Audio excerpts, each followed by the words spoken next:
بسم الله الرحمن الرحيم بسم الله الرحمن الرحيم الحمد لله رب العالمين وبه نستعين على أمور الدنيا والدين والصلاة والسلام على أشرف الأنبياء والمرسلين محمد وعلى آله وصحبه أجمعين أما بعد ربنا زدنا علما وارزقنا فهما اللهم انفعنا بما علمتنا وعلمنا ما ينفعنا ونعوذ بك من علم لا ينفع اللهم تقبل منا إنك أنت السميع العليم وتب علينا إنك أنت الغفور الرحيم اللهم ارفع عنا الوباء والبلاء والغلاء ya Rahman ya Rahim. Bapak Ibu jamaah sekalian yang dirahmati Allah, alhamdulillah pada maghrib ini kita bisa melanjutkan ibadah kita, dan rangkaian ibadah kita cukup panjang ya, dari sholat maghrib berjamaah, kemudian tadi sudah ada yang bersunnah sebelum dan sesudahnya juga, termasuk iktikaf kita pada petang hari ini, dan disempurnakan dengan ibadah yang disebut sebagai tolabul ilmi. Nah, berkaitan dengan ilmu, di dalam Islam itu ilmu adalah bagian dari iman, sehingga orang tidak bisa beriman dengan kejahilan. Oleh karena itu, memohon kepada Allah ilmu itu termasuk hal yang penting, sampai-sampai itu diperintahkan Allah. Satu-satunya perintah yang Allah berikan kepada Nabi Muhammad Sallallahu Alaihi Wasallam berupa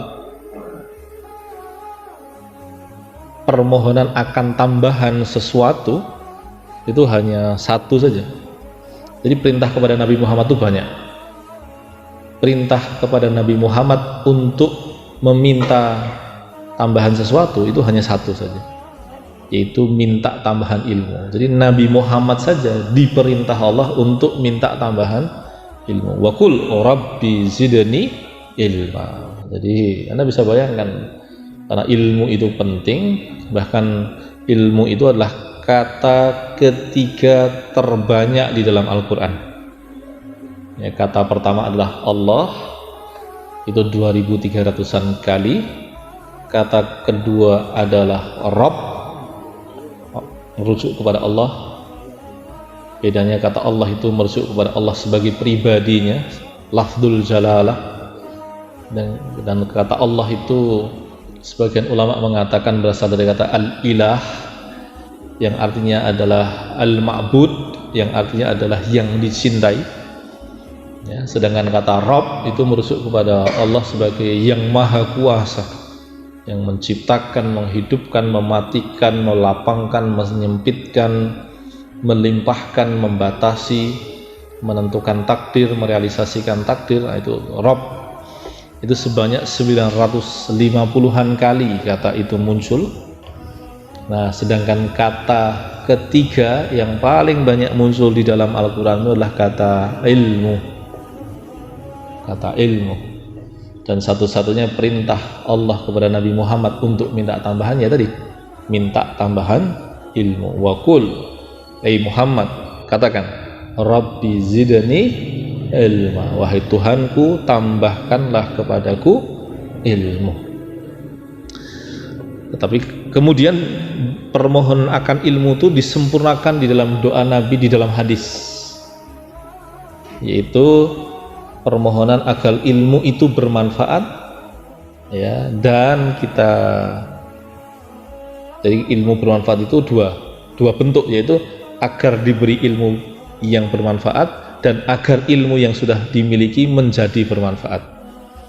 Allahumma anfa'na bima 'allamtana, ya Allah, berikanlah manfaat kepada kami atas ilmu yang Engkau ajarkan kepada kami. Yang sudah-sudah itu agar berguna. Wa 'allimna ma yanfa'una, dan ajari kami, jadi yang sesudah-sesudah itu ajari kami dengan ilmu yang bermanfaat. Jangan sampai kita punya ilmu nggak bermanfaat, itu membahayakan kita. Begitupun kemudian jangan sampai kita mengumpulkan ilmu yang tidak bermanfaat, itu juga merepotkan kita. Nah, lalu kemudian di hadis yang lain disempurnakan dengan kalimat wa na'udzubika min ilmin la yanfa', dan aku berlindung kepadamu ya Allah dari ilmu yang tidak bermanfaat. Ini penting ini. Nah, saudara sekalian dirahmati Allah, kita lanjutkan bahasan kita ya. Ini lebih kepada kenapa kita membaca sirah, agar pengenalan kita kepada Nabi itu semakin kuat, semakin lengkap. Jangan sampai kita nanti di akhirat berharap dibela Nabi di hadapan Allah, tapi ternyata kita lebih kenal profilnya Cristiano Ronaldo misalkan, atau Lionel Messi misalkan, ya, bahwa kemudian dua pemain ini dalam hampir 15 tahun terakhir itu menguasai jagat bola gitu, tapi mereka layan Pak, bagi kita nggak ada gunanya ya. Peri hidupnya pun ya ada 1-2 hal yang bisa dicontoh, tapi kebanyakannya lebih-lebih karena mereka adalah non muslim begitu, layan Pak. Berbeda dengan Nabi kita Muhammad SAW ya, kita mengambil manfaat dari perkataannya, kita mengambil manfaat dari beliau, dari perbuatan beliau, kita mengambil manfaat dari persetujuan beliau, sifat-sifat lahiriah beliau, termasuk sifat-sifat pribadi beliau. Nah, itu semuanya berguna untuk kita, bahkan berguna untuk membuat kita nanti di hadapan Nabi itu dititeni ya. Jadi ketika nanti kita sampai di akhirat, kelekatan kita pada ajaran Nabi Muhammad membuat kita tuh nanti di akhirat mudah dititeni oleh Nabi dan dibela Nabi. Berbeda dengan orang yang banyak menyelisihi Nabi, yang dikhawatirkan tidak dibela Nabi, bahkan yang termasuk menyedihkan tidak diterima Nabi di haudnya, di telaganya. Jadi kita tuh mencoba mencontoh Nabi sedetil mungkin. Termasuk kemudian ketika kita membahas peri hidup Nabi ini, agar cinta kita pada beliau menjadi lebih besar. Baik, terakhir kita sudah membahas tentang Bai'ah Aqabah kedua. Bai'ah Aqabah kedua itu adalah peristiwa ketika orang-orang Madinah, kebanyakannya tokoh-tokoh terkemukanya ya, saat itu kita tahu bahwa Madinah itu baru saja meninggalkan perang saudara dan sedang mencari pemimpin baru yang potensial yang bisa menyatukan orang-orang Madinah begitu. Itu ternyata pembesar-pembesarnya Madinah itu memilih untuk tidak mencari tokoh dari dalam Madinah. Ya mungkin karena masing-masingnya sudah kebak, sudah penuh dengan catatan sejarah yang bermasalah gitu ya. Nah, mereka datang kepada Nabi, berbaiat kepada Nabi, lebih-lebih ketika Nabi itu bukan hanya sekedar potensial menjadi pemimpin politik mereka. Lebih penting lagi, Nabi Muhammad itu peri hidupnya, ajarannya itu akan menyelamatkan mereka di dunia dan akhirat. Nah, ini penting. Politisi ya bisa saja memberikan kebermanfaatan duniawi, tapi tidak dengan akhirat, kecuali yang politisi yang memang beriman kepada Allah kan. Nah, itu dia. Lalu kemudian setelah Bai'ah Aqabah kedua yang cukup signifikan dampaknya terhadap orang jumlah muslim di kota Madinah ya, karena sampai dikatakan tidak ada rumah yang tidak mendengar ajaran Nabi Muhammad. Mayoritas rumah itu tahu ajaran Nabi Muhammad, maka Nabi mendapatkan momen yang tepat untuk berhijrah. Tetapi yang lebih penting lagi, Nabi Muhammad itu berhijrah bukan semata-mata hitungan. Nah, ini yang menarik. Kita diajari oleh Nabi Muhammad SAW itu tidak hanya bermodal nalar kita saja, tidak hanya bermodal kecerdasan saja, tapi juga bermodal petunjuk arahan dari Allah Subhanahu wa Ta'ala. Ya, kalau Nabi menerima wahyu, kalau kita selain menggunakan hitungan-hitungan rasional, kita mempertimbangkan petunjuk-petunjuk yang dalam Quran dan hadis. Ketika Quran mengatakan A, hadis mengatakan B, kemudian kita punya pandangan-pandangan, nah maka pandangan yang menyelisih A dan B itu hendaknya disisihkan. Agar apa? Mendapatkan pertolongan Allah dan Rasulullah. Ya, jangan sampai tapi ini maknanya luas ya, maknanya luas. Tidak hanya dalam kasus-kasus tertentu. Semakin pelik kasusnya, petunjuknya itu juga semakin rumit ditemukan. Nah, itu membutuhkan membutuhkan upaya yang keras, membutuhkan pembacaan yang kuat terhadap sumber-sumber ajaran kita. Ya, kalau dalam persoalan-persoalan yang petunjuknya sudah jelas seperti keseharian itu sudah turah-turah. Tapi pada persoalan-persoalan ilmu misalkan, nah ini lebih pelik, lebih sulit. Ya, nah itu dan disitulah ijtihadiyah, upaya-upaya yang bersifat rasional, menggunakan akal pikiran untuk menemukan jawaban itu bernilai besar.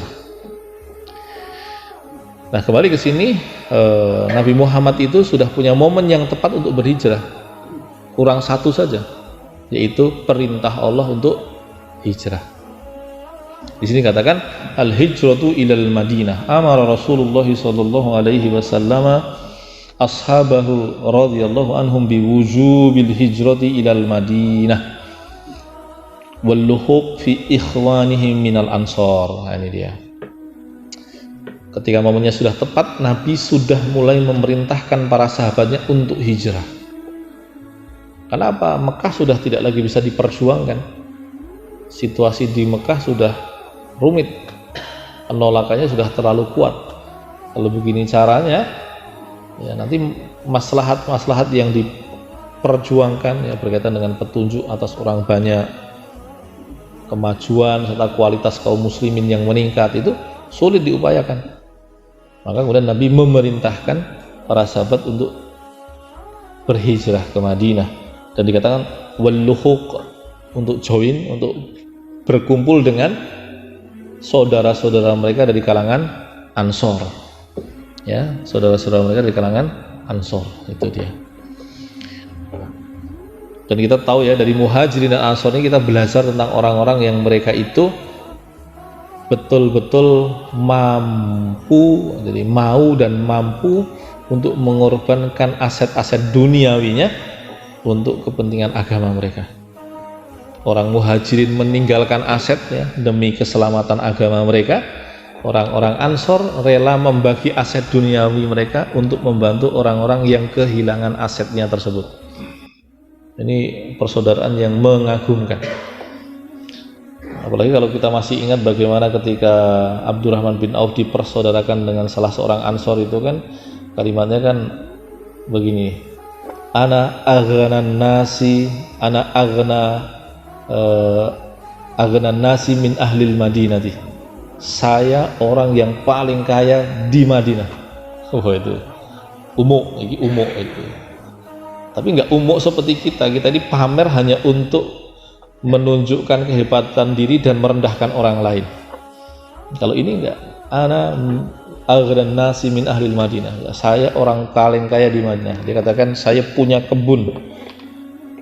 Terus beliau katakan kepada Abdurrahman bin Auf, lihatlah kebunku, mana yang kamu sukai aku akan keluar dari situ dan itu menjadi milikmu.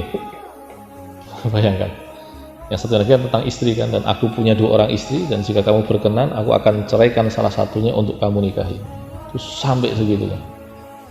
Ini kalau pembacaannya zaman sekarang bagi kaum feminis ini wah merendahkan perempuan ini. Gitu.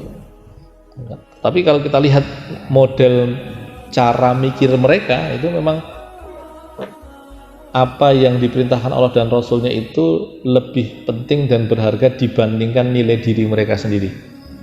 Itu yang kita sangat jauh untuk mencapainya. Ya, tadi bayangin, karena merasa dipersaudarakan, ada perintah Nabi di situ. Aku duwe niki, kowe gelem sing ngendi mang jupuk. Oh. Ini kan canggih ya. Tapi yang diberikan tuh aset itu. Nah, ini mengagumkan. Baik. Qala Rasulullah sallallahu alaihi wasallam, umirtu biqaryatin ta'kulul qura yaquluna Yasrib wa hiyal Madinah tanfin nas kama yanfil kiru khabathal hadid. Muttafaqun alaih. Hadis ini dari Imam Bukhari dan Imam Muslim. Nabi mengatakan, aku disuruh untuk berpindah ke sebuah kampung. Orang dulu nyebutnya Yasrib, itulah Madinah. Itulah yang sekarang kita kenal sebagai Madinah, kata Nabi. Di situ dia menafikkan manusia, menyingkirkan manusia, tentu manusia-manusia yang buruk begitu, seperti perapian itu menyingkirkan kerak-kerak besi. Nah, kita tahu kan kalau punya besi yang sudah karatan begitu, salah satu cara untuk membersihkannya itu apa? Dibakar api kan? Dibakar api. Bahkan kalau sekarang itu sudah ada teknologi yang dia menembakkan panas yang luar biasa, kemudian tinggal seperti di scanning begitu, dia permukaan besinya otomatis keraknya itu atau karatnya itu, nah kita orang Jawa nyebutnya teyenge itu hilang. Nah, itu seperti itu. Jadi dia menyingkirkan orang-orang yang memang jadi seperti menyeleksi orang-orang begitu. Lalu kemudian kharajas sahabatu radhiyallahu anhum arsalan ay jama'at mutakhaffina musyatan wa rukbanan wa aqama Rasulullah sallallahu alaihi wasallam yantadirul idzna lahu minallahi bil hijrah. Nah, setelah Nabi memerintahkan para sahabat untuk berhijrah, maka para sahabat itu berhijrah. Ada yang 2 orang, 3 orang, 4 orang, 5 orang.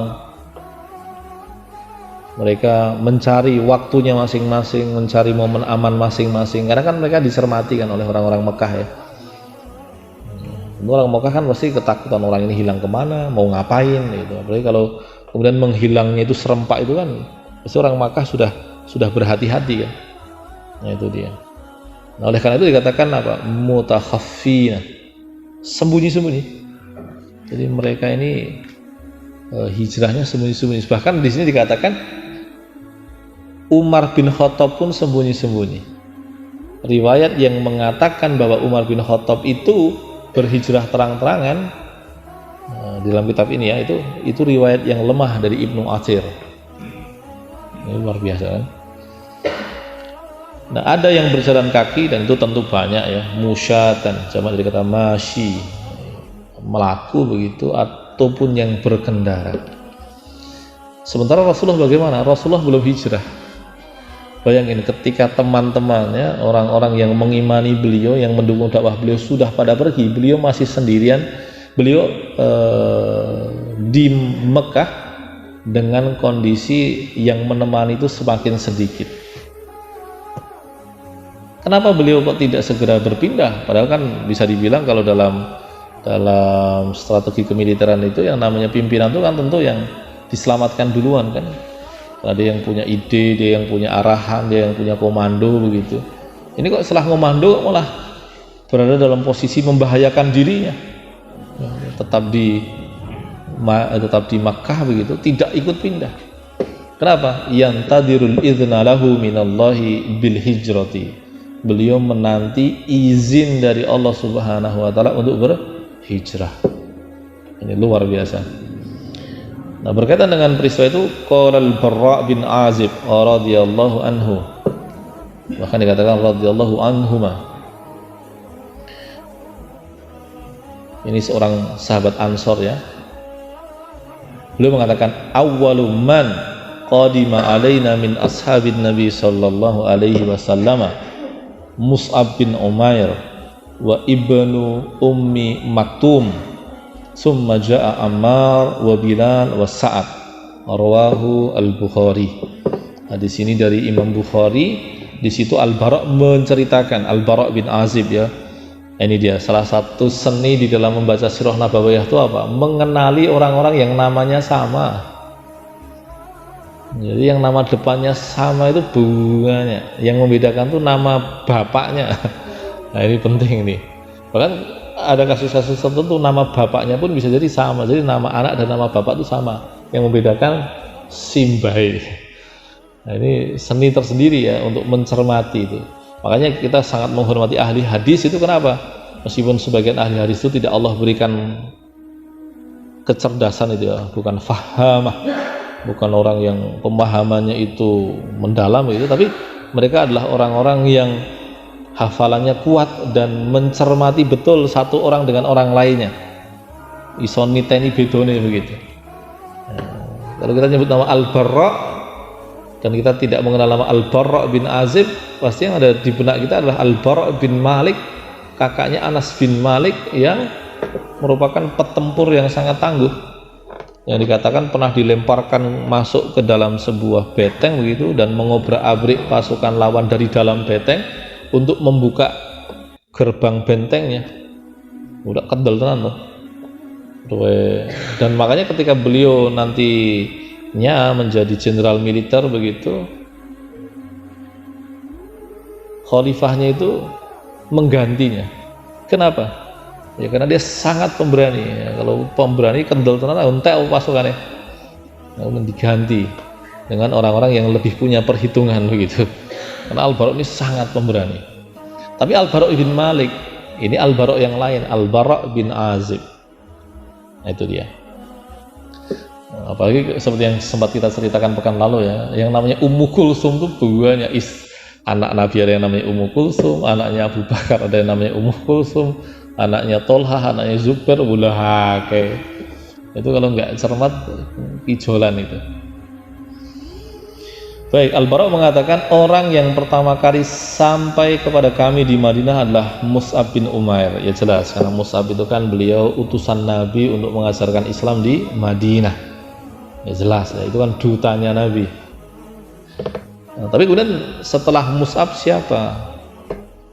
Ibnu Ummi Maktum. Nah, Ibnu Ummi Maktum ini orang sudah tahu, nama depannya Abdullah.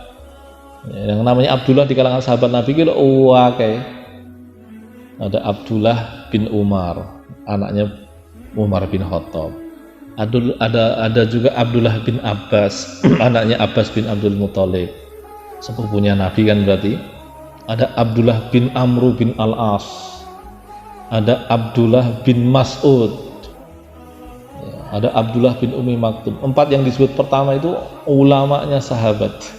Jadi kalau mengatakan kalangan sahabat itu ada ulama namanya Abdullah, sing mbok karepno sapa, sing jenenge Abdullah akeh. Bu apa wae sing beda-beda. Sing alim aku wong papat lho alim kabeh. Lho Abdullah bin Jabir yo alim. Ya kan? Nah itu banyak itu. Nah, Abdullah bin Ummi Maktum yang beliau buta ya, dan beliau itu yang namanya peristiwa Nabi berinteraksi dengan beliau itu diabadikan di dalam surat Abasa ya. Jadi ceritanya itu Nabi Muhammad itu dalam surat Abasa itu kan beliau sedang menyambut orang kafir Quraisy ya, isinya pembesar-pembesar itu dengan harapan mereka hatinya akan tunduk mau masuk Islam. Baru ngobrol begitu Abdullah bin Ummi Maktum datang itu ya, orang buta kan. Nabi itu seperti menghela nafas. Kalau di dalam bahasa Quran kan abasa, terjemahan kitanya kan bermuka masam. Ya. Nah, dalam bahasa Jawa mungkin peteng raine itu kan. Pertanyaannya Abdullah bin Ummi Maktum melihat nggak wajah Nabi? Nggak lihat, orang buta. Tapi Nabi Muhammad melakukan sesuatu yang tidak Allah ridhoi. Padahal tidak menyakiti Abdullah bin Ummi Maktum. Abdullah bin Ummi Maktum tidak melihatnya. Allah menyindirnya dengan kalimat abasa wa tawalla. Dia bermuka masam, artinya nggak senang, wa tawalla mengalihkan pandangan itu. Kenapa? Anja'ahul a'ma, datang kepadanya seorang buta. Itu kalau Nabi itu mau nggak jujur, ayat ini kan sebetulnya kan mendiskreditkan Nabi secara tidak langsung gitu ya. Nah, tentu jadi kan seperti membuka aibnya Nabi begitu. Meskipun kalau kemudian didetailkan ini bukan aib kan sebetulnya.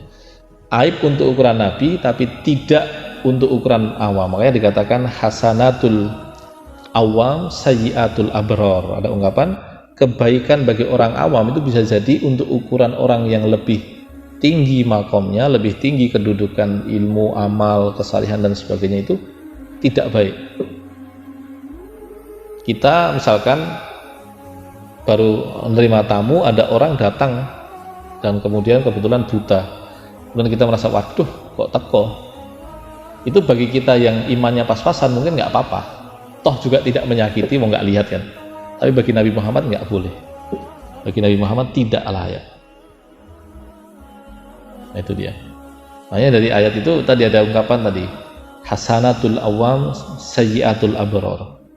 Kebaikan untuk orang awam itu bisa jadi untuk abror, ya, orang yang berbakti, orang yang solih itulah ya, itu enggak pas, enggak boleh. Nah, Abdullah bin Umi Maktum sudah sampai di Madinah. Saya pribadi tidak tahu ya, beliau berhijrah melalui proses apa begitu. Kalau kita lacak di sumber-sumber yang lain. Kemudian Ammar, ya, Ammar ini Ammar siapa? Ya, tentu Ammar bin Yasir. Ya, yang kita tahu bahwa ibunya yaitu Sumayyah adalah syahid pertama. Jadi syahid pertama itu malah di kalangan perempuan, makanya syahidah. Yang beriman pertama kali perempuan, Khadijah. Yang syahid pertama kali perempuan, yaitu Sumayyah. Lalu Bilal dan Sa'ad. Dan Bilal, kalau Bilal kita sudah paham ya, Ammar dan Bilal kita sudah tahu. Keduanya itu sangat sabar untuk menerima perlakuan dari orang-orang Quraisy. Ya, yang memperlakukan kan orang kaya, itu kan orang kuat ya. Kemudian ya bahasa sekarangnya pejabat-pejabatnya gitu. Nah, Bilal budak, Ammar ya juga orang rendahan saja. Ya, dionyo-nyo. Ya, sangat sabar. Nah, cerita tentang orang-orang yang datang pertama ke Madinah tersebut diriwayatkan di dalam Sahih Bukhari. Terus kemudian dikatakan walam takun hijratus sahabati sahlatan hayyinatan. Hijrahnya para sahabat itu tidak mudah, tidak enteng begitu, enggak. Bal kanat sa'bah bihaitsu kanat Quraisy tadau kullal arakil litahula duna hijratihim. Nah, ini dia. Sebaliknya hijrahnya para sahabat itu sulit. Makanya tadi dikatakan mutakhafin ya, mutakhafin itu ya, sembunyi-sembunyi. Kenapa? Terang-terangan begini nggak mudah. Apalagi dengan riwayat yang lebih kuat ya, hatta orang sepemberani Umar pun harus sembunyi-sembunyi. Karena hitung-hitungan kekuatannya sedang tidak. Artinya kondisinya itu sedang tidak memungkinkan untuk bentrokan itu. Kenapa? Nanti seperti disebutkan ya, orang kafir Quraisy itu saat itu amarahnya itu sudah semakin memuncak dan terkumpul jadi satu. Makanya nanti ada yang namanya Darun Nadwah. Di situ mereka bersepakat, udahlah kita sepakat aja, Muhammad bunuh aja deh. Sepakat. Dan kemudian mereka kesepakatannya lebih cerdas lagi ya, yaitu nanti kalau bunuh semua anak muda dari berbagai keluarga ikut nikam, ikut bunuh. Biar apa? Kalau Bani Muthalib ada yang mau menuntut balas, mereka nggak bisa, karena kadung lawannya terlalu banyak. Ya. Nah, mungkin kalau dalam bahasa sekarang itu ya, korupsi berjamaah gitu ya. Kalau korupsi bersama kan mau satu ditangkap kan merembet, langsung ada mekanisme saling melindungi begitu. Ini tentu sesuatu yang buruk ya. Itu dia. Jadi orang-orang Quraisy ini meletakkan berbagai macam halangan rintangan yang mereka bisa lakukan. Ya kan, ingat saat itu kan semua potensi kan dikerahkan untuk melawan Nabi kan. Yang punya duit pakai duitnya, yang punya kekuasaan pakai kekuasaannya, yang punya kecerdasan pakai kecerdasannya. Jadi jangan pernah menyangka bahwa orang Quraisy itu orang-orang yang garang, orang-orang yang kayak preman, awake gede, sukanya menyiksa orang, bukan. Sebagian mereka tuh orang terpelajar, orang cerdas. Abu Jahal tuh orang terpelajar, orang cerdas ya. Umayyah bin Khalaf tuh orang kaya, bisnismen terkemuka. Ya, Abu Lahab tuh orang terhormat, sesepuh kan. Beberapa preman-preman gitu kan yang gaweane ngantemi wong gitu misalkan. Tapi banyak dari mereka yang untuk ukuran kita sekarang ya bukan orang sembarangan. Orang yang diperhitungkan begitu, dan mereka semuanya mengerahkan kekuatan untuk menghalangi Nabi Muhammad SAW. Wa hajara Abu Salamah Abdullah bin Abdul Asad wa Amir bin Rabi'ah wa ma'ahu zaujatuhu Laila bintu Abi Hasmah wa hajara Banu Jahshin radhiyallahu anhum ajma'in. Nah, termasuk kemudian yang berhijrah ya secara rombongan adalah Abu Salamah, ini seorang sahabat terkemuka, Amir bin Rabi'ah dan istrinya Laila bintu Abi Hasmah, termasuk Banu Jahsh. Ya, Banu Jahsh ini keluarga terkemuka ya. Abdullah bin Jahsh sahabat, terkemuka. Zainab binti Jahash dinikahi Nabi, ya kan, pernah dinikahkan dengan anak angkat Nabi yang kemudian nanti dilarang oleh Islam untuk mengangkat anak, sehingga dalam Islam pula haram hukumnya menisbatkan diri kepada yang bukan bapaknya, nggak boleh. Misalkan aku ini anak Ekai, padahal bukan, itu haram hukumnya, itu masuk perbuatan dosa. Makanya kemudian konsekuensi turunannya adalah Nabi Muhammad tidak boleh mengangkat anak. Makanya Zaid bin Harisah pernah namanya Zaid bin Muhammad, oleh Allah dilarang kembali ke nama semula yaitu Zaid bin Harithah. Makanya karena penasapan itu penting, maka hubungan seksual yang menghasilkan hubungan seksual di luar nikah, anaknya itu tidak dinisbatkan kepada bapaknya, putus nasabnya. Nah, konsekuensinya apa? Ya, konsekuensinya bapaknya tidak bisa menjadi wali, tidak bisa menikahkan, tidak bisa mewariskan. Jadi sampai sistemnya itu seperti itu, Anda bisa bayangkan nggak? Jadi ketika anak yang putus nasab itu sampai sebegitunya, maka menyambung nasab yang nggak boleh atau menyambung nasab yang tidak sebenarnya juga haram. Makanya kemudian dalam syariat itu ada yang disebut dengan hifdun nasl. Salah satu fungsi syariat itu adalah menjaga keturunan. Maka setiap langkah cara yang mengacaukan hal itu diharamkan. Nah itu dia. Terus nantinya ini juga Nabi itu, Anda bisa bayangkan, Nabi itu ketika Zainab binti Jahash ini bercerai dengan Zaid bin Harisah, Allah menyuruh Nabi menikahi Zainab binti Jahash. Wah, itu Nabi harus pasang muka tebal itu. Kenapa? Jadi bahan gosip kan, jadi bahannya lambe turah itu. Kenapa? Karena konsekuensinya apa? Kan jadi omongan ini, kalau Muhammad nikahi mantan bojone anak dhewe itu. Tapi makanya sebetulnya Nabi Muhammad itu ketika mengemban wahyu itu serba berat. Jangan dianggap malah ringan, serba berat. Contohnya dalam kasus tadi aja lah. Nabi yang menikahkan Zainab, kan Zainab binti Jahash itu kan menikahkannya juga canggih itu.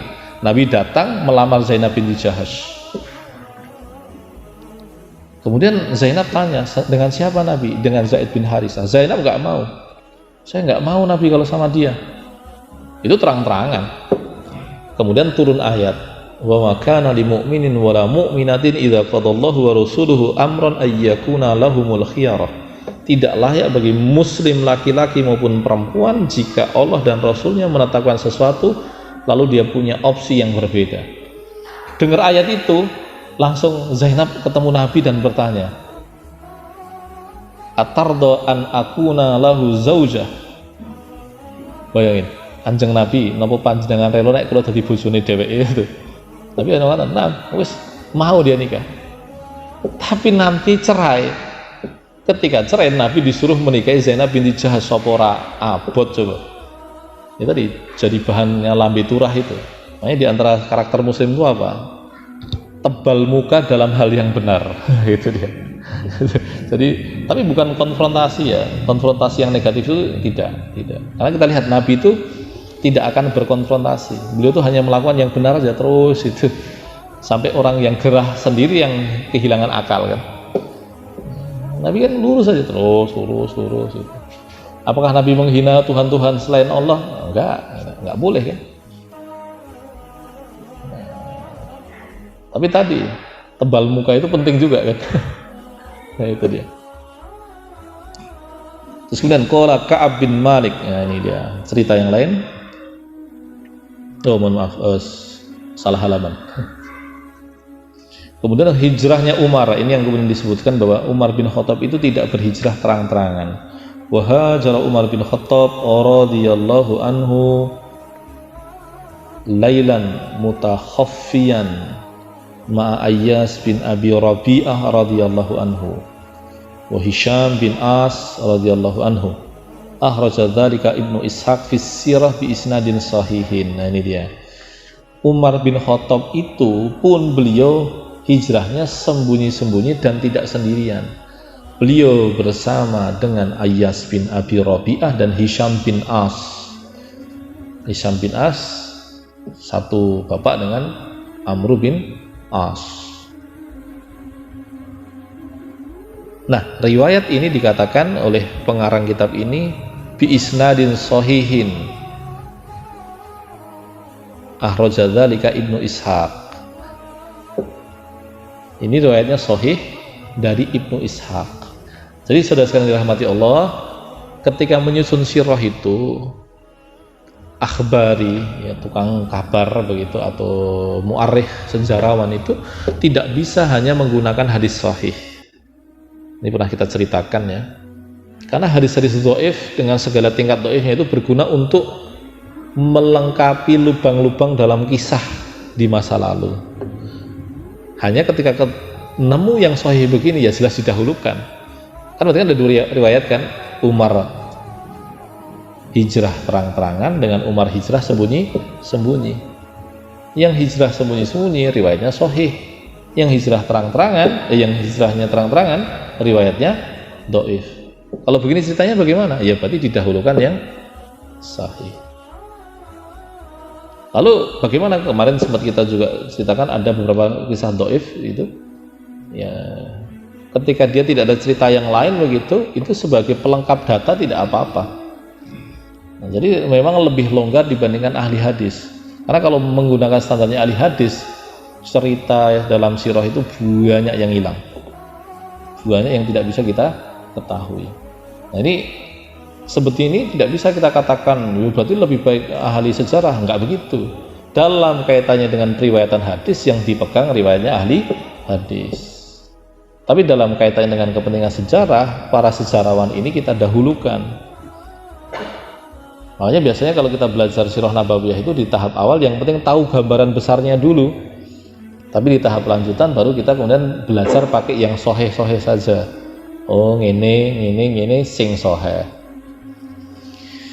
Nah, amma kisatu hijrati Umar bin Khattab ala niyatan. Jadi adapun kisah hijrahnya Umar bin Khattab terang-terangan itu, apalagi belum mengatakan man arada an taskalahu ummuhu au yatima waladuhu, itu ayyatama waladuhu. Jadi barang siapa yang pengen ibunya ya bersedih, istrinya menjadi janda, anaknya jadi yatim, silahkan halangi hijrah saya begitu. Maka dikatakan apa? Hiya riwayatun dha'ifatun la tasbutu akhrajaha Ibnul Asir fi usudil ghabah bi isnadin dha'ifin. Riwayat itu lemah dikeluarkan oleh Imam Ibnu Asir di dalam kitab beliau Usudul Ghabah. Terus kemudian lam yamdo syahrani ala bai'atil aqabati saniyati hatta lam yabqa bi Makkah ahadun minal muslimina illa Rasulullah sallallahu alaihi wasallam wa Abu Bakrin wa ahluhu au ajisun anil hijrah. Nah, kurang dari 2 bulan sejak yang namanya bai'ah Aqabah kedua, hijrah itu terjadi secara bergelombang begitu. Dan baru mau sampai 2 bulan setelah bai'ah Aqabah itu orang-orang itu sudah jumlahnya sedikit. Jumlah muslim yang ada di Mekah itu tinggal sedikit. Siapa mereka? Rasulullah, Abu Bakar. Ini Abu Bakar itu makanya keutamaannya di situ ya. Makanya kemudian ketika ada yang membaiat beliau menjadi khalifah, semua orang sepakat. Karena apa? Memang track recordnya Abu Bakar ini mengagumkan. Ya, di awal Nabi Muhammad menjadi nabi, Abu Bakar ada di situ. Ya, ketika kemudian harus hijrah, Abu Bakar tidak sempat hijrah. Ketika orang-orang mendustakan Isra Mi'raj Nabi, Abu Bakar yang tidak ragu sedikit pun. Ketika dibutuhkan dana besar untuk kepentingan kaum muslimin, Abu Bakar memberikan semua hartanya. Jadi Abu Bakar ini mengagumkan. Bahkan yang puncaknya adalah kalau orang-orang Madinah belum cukup kenal Abu Bakar begitu misalkan, atau kaum muslimin yang masuk Islam belakangan itu tidak kenal Abu Bakar cukup dalam, apa? Ketika Rasulullah meninggal yang mengimami sholat adalah Abu Bakar, dan itu sudah cukup untuk apa? Untuk tahu bahwa Abu Bakar ini bukan orang sembarangan. Itu dia. Nah, saudara sekalian dirahmati Allah, itu bahasan kita pada maghrib kali ini ya, sebagai tadi ya, pelengkap informasi kita tentang Nabi, yang semoga dengan kelengkapan informasi kita tentang Nabi itu kecintaan kita kepada Nabi juga menjadi semakin besar. Dan dengan kecintaan yang besar itu pula kita berharap Nabi membela kita nanti di hari ketika tidak ada pembela, ya, kecuali orang-orang yang Allah izinkan. Barakallahu li wa lakum wa sallallahu ala nabiyyina Muhammad. Subhanakallahumma wa bihamdika asyhadu an la ilaha illa anta astaghfiruka wa atubu ilaik. Assalamualaikum warahmatullahi wabarakatuh.